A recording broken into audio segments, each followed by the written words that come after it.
to my YouTube channel. I'm so glad you're here. Please remember to subscribe and share. I wanted to share a story about myself as a therapist.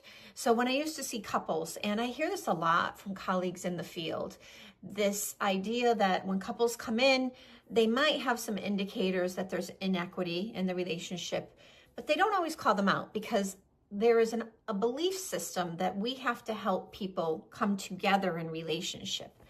Well, what if the relationship isn't intended to come together? What if one person has a pattern of behavior that's harmful? And that one person comes to therapy to manipulate the situation and or to keep the other person engaged in the relationship, and then the therapist is supporting that.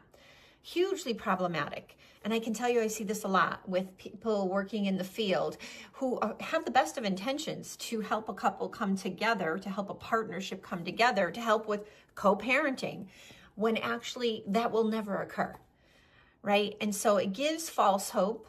It also makes a victim work harder than they should have to work for a relationship that is not actually healthy.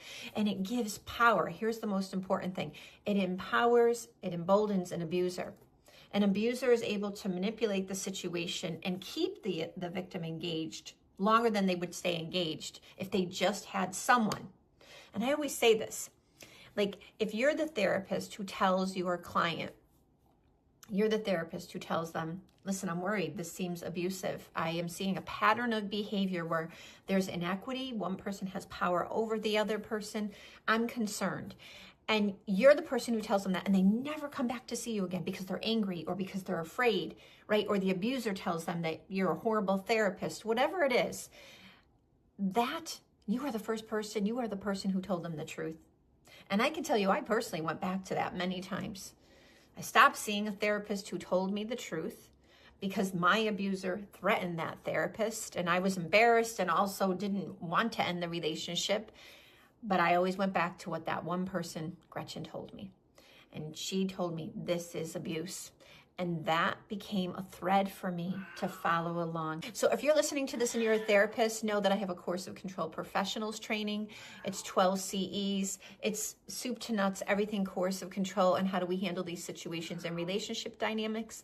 And also know that if you are listening and you are a victim and you're realizing it, you're feeling it in your body, as my last YouTube said, I don't want a therapist to inadvertently maybe gaslight you. I want you to listen to your body. I want you to say, wait a minute, this happened to me. This is a pattern of behavior.